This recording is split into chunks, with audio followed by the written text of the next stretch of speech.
Hello, hello, hello, special needs parents, mamas, dads. Welcome back to the podcast. Hope you guys are having an amazing week. It is nice and sunny and warm here in Illinois. I absolutely freaking love it. I am so done with winter. I don't want to know anything about it. I am so prepared for the summer months. Super excited because I get to get outside my house and do things, right? So I hope you guys are having a wonderful week. In this episode this week, I wanted to talk about something that I don't think as special needs parents we think about.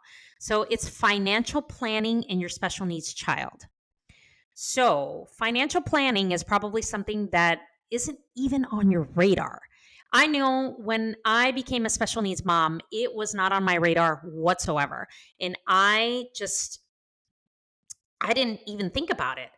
But coming into medical expenses, planning for the future, um, in case something happens to me, making sure that my girls are taken care of, caregiver expenses, you know, just all these different things that we have to pay for when it comes to our special needs children. It can be a really scary and overwhelming thought to say, well, I have to plan. I have to put money away and I have to think about all these things. And these are all the thoughts that, as special needs parents, we have. And I know it's happened to me because somebody had said, and it was one of the parents, I think at one of my daughters' school, she says, well, do you have an account just in case something happens to you? And I said, what do you mean? And this was years ago. And she says, well, an account because if something happens to you, who's going to take care of the children? Which hit me like a ton of fucking bricks. And that's when I started saying, the kids need financial support because if for some reason I am not here, how are they going to be financially supported? And I think as parents, we think about that all the time. And then we start to think, okay, we need to start putting money away. We need to start doing all kinds of things. We need to make sure that we have investments accounts for the kids and somebody, that's going to be the power of attorney to take care of them, right? So I know this mom turned me on to something called an ABLE account. So it's especially designed for special needs families that has great tax benefits. And it's really super important to look into. And if I'm correct, I know there is a limit that you can contribute. And then when you start to pull it out, I believe it's tax free. Either one, either, you put money in and it's tax free or you take it out, it's tax free. But there are tax benefits to ABLE accounts. And what you can do is you can contribute to these accounts for your special needs child or children. And in the event of something happening, they have that financial support to have to be looked after, which is something super important. And it can be very, very scary. Very, very scary. I know if you do a Google search on ABLE accounts, and I'll even provide a link down below in the show notes on how to find more information on it.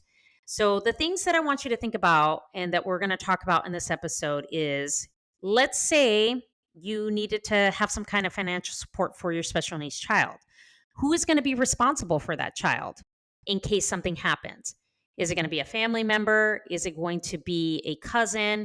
Is it going to be one of your parents if they're still alive? Are they going to be a ward of the state where the state takes over and takes over their care? What type of family member, or is it going to be a friend, a next of kin? Who is going to be responsible for them to make sure that they are financially supported and taken care of? So the one thing that I think is super important, because it's very scary. And as parents, our special needs children are everything.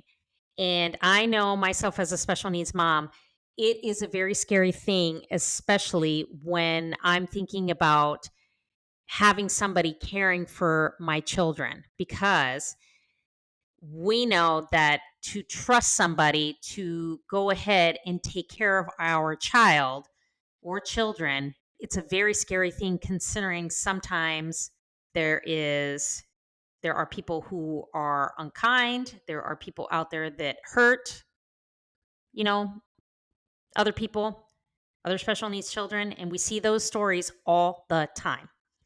So, what I want you to do is I want you to take away and make sure you can think of somebody, or, somebody that you trust, that you know that will take care of your children in the event of something happening, whether you're in the hospital or if something tragically happens, right?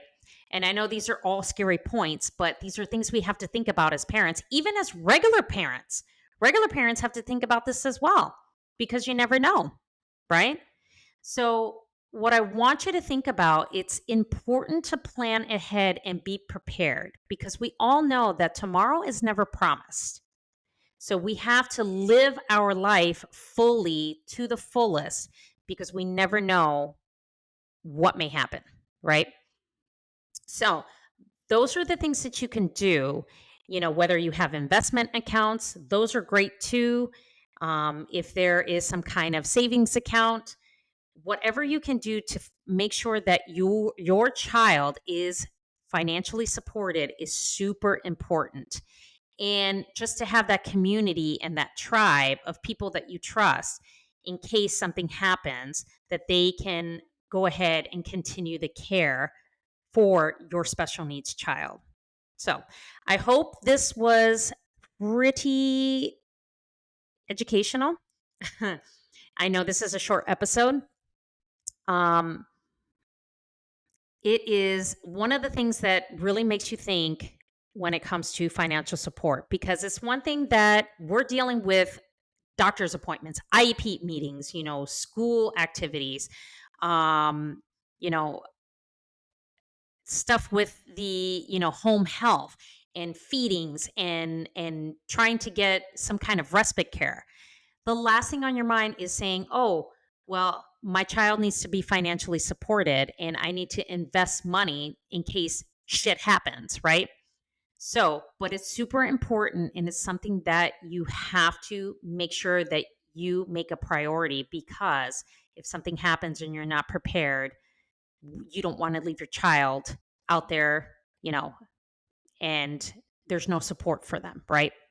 So, I hope this was insightful. Like I said, I will put a link to how to research ABLE accounts so that you can take a look at it and see how you can financially support your child. As always, I love email. So please, if you have questions, you have a story that you want to tell, please send me an email.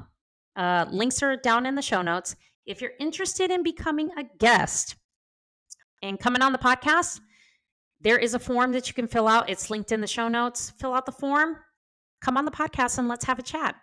Okay?